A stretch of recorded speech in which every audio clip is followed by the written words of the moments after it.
On the 28th of July, Russia celebrated its Navy Day.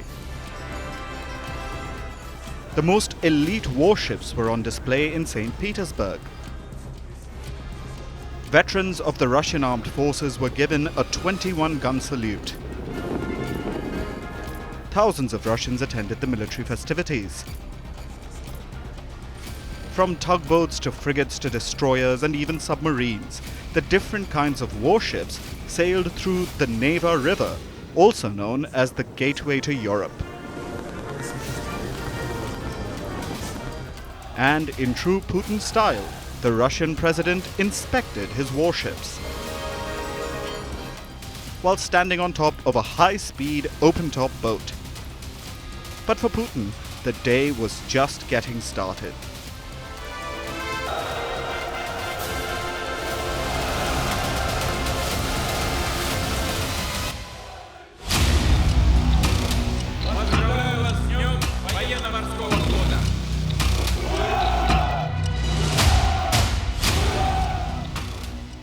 Russians from across the country were watching their nation's naval might. Warships from the Pacific, Northern Baltic and Black Sea fleets were part of the show. But among the Russians, there were some foreign guests. Every year during the Navy Day, Vladimir Putin invites his closest friends.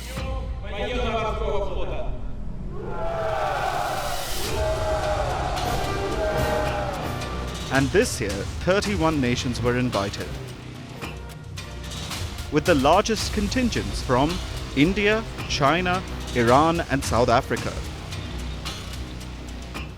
Interacting with the foreign guests, Putin told the soldiers that he had warm feelings for leaders of their nations.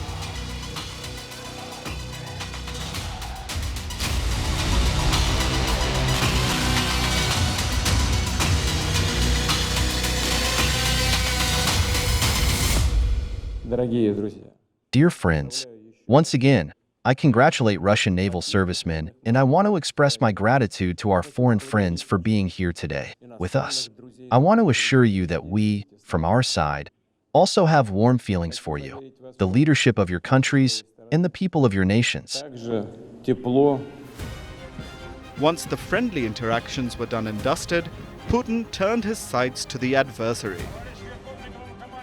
He accused the United States and Germany of pushing Europe into conflict with Russia, sparking another Cold War.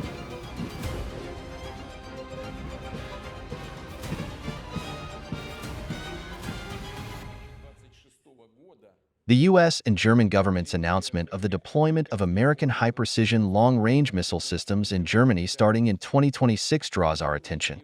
Important Russian state and military objects, our administrative industrial centers, and defense infrastructure will fall within its range. The flight time to targets on our territory for such missiles, which may potentially be equipped with nuclear warheads, will be about 10 minutes. Putin says that Washington wants to deploy long-range, high-precision missiles to Germany. This will be done starting 2026. These American missiles will be able to strike Russia within just 10 minutes. And Putin's biggest concern is that these missiles are capable of having nuclear warheads. So what missiles is the US deploying that bothers Putin?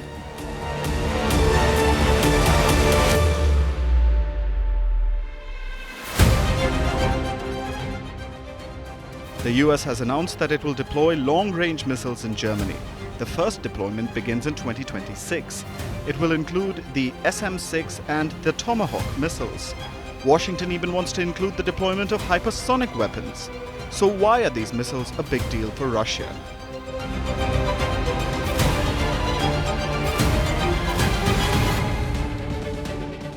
The Standard Missile 6 or SM-6 is an American weapon system. It was inducted in 2013. It is normally guided using radars.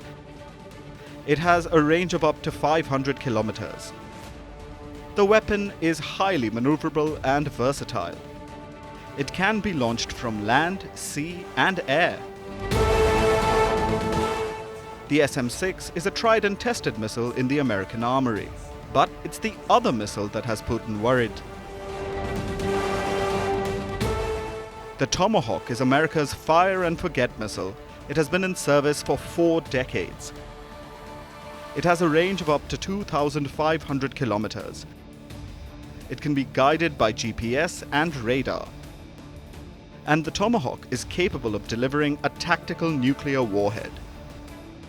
From the first Gulf War in 1991 to targeting Houthis in January 2024, the Tomahawk is the most combat-proven missile for the United States. Putin is not happy with these missiles so close to his prized possessions, so he has decided to raise the heat. As NATO's deployments shift closer to Russia, Putin is threatening the West with a repeat of the Cold War. Not just figuratively, but literally, Putin has sent his warships to America's doorstep. 3 destroyers have docked in Cuba. Just last month, Russia had sent 4 ships, including a nuclear-capable submarine, to the Caribbean. The recent deployment is meant to show Russia's naval might. These ships are taking part in large-scale live-fire drills. Other Russian naval assets are also part of the exercise. They've been deployed in the Arctic and Pacific seas.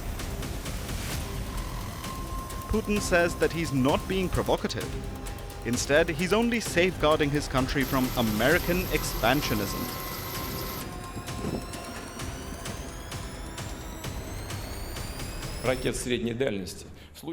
This situation recalls the events of the Cold War era, associated with the deployment of American Pershing medium-range missiles in Europe. If the U.S. implements such plans, we will consider ourselves free from the previously imposed one-sided moratorium on the deployment of medium and shorter-range strike systems, including increasing the capabilities of our Navy's coastal forces. Today, the development of a number of such our systems is in its final stages. We will take mirror measures for their deployment, taking into account the actions of the U.S. and their satellites in Europe and other countries of the world.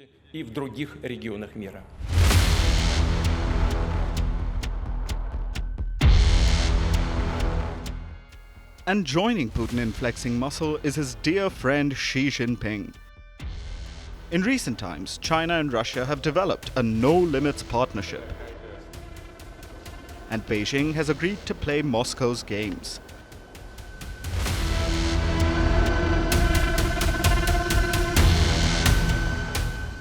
On the 25th of July, sirens blared on the western airfields of the US and Canada. 2 Russian Tu-95 and 2 Chinese H-6 strategic bombers were seen flying towards Alaska. The US Air Force scrambled its F-16 and F-35 jets. Joining them were the Canadian F-18 jets. The Russian and Chinese bombers were intercepted in international airspace, though they did manage to enter the US Air Defense Identification Zone for Alaska. This was the first time that Putin and Xi sent their bombers on a joint operation towards the US. And it looks like it won't be the last. But America says they are ready for the dual threat. Regarding the Russian and Chinese aircraft that flew together in the north here recently, this was not a surprise to us. We closely monitored these aircraft, tracked the aircraft, intercepted the aircraft, and which demonstrates that our forces are at the ready all the time, and we have very good surveillance capabilities. And in terms of the message that the Russians and the Chinese are sending, I'll tell you what message we're sending. And that message is we're going to be at the ready. We are at the ready. We will always be at the ready. We're going to defend this nation. And so if there is a challenge or a threat to the United States of America, your troops will be at the ready, and they will do the right thing. Despite the ongoing war in Ukraine, Putin manages to stare back at the US and NATO. Only time will tell who will flinch first.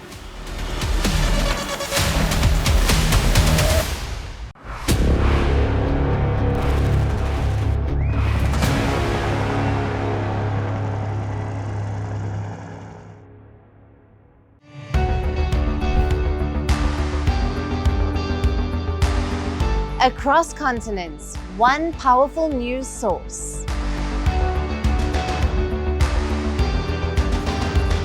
Bringing you diverse perspectives on the issues that matter.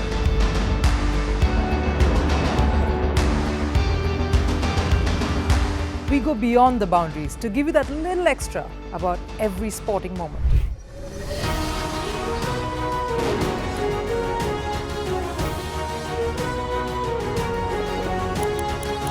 So thank you for making Firstpost 5 million strong. We're counting on your support, and you can trust us to bring you the news unfiltered and unvarnished.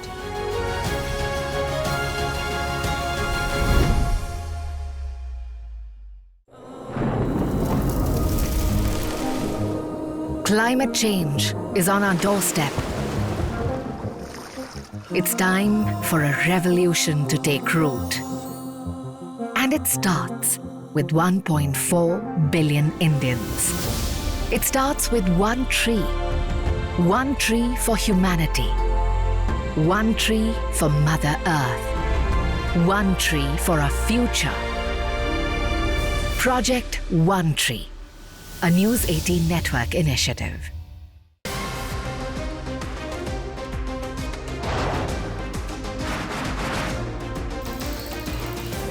On the show today, the T20 World Cup bandwagon has moved across to the West Indies. What can we expect from this?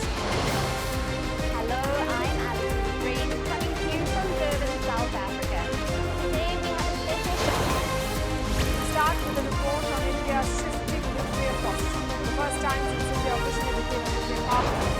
Hello and welcome to Firstpost America. I'm Aaron Ham, coming to you live from the nation's capital,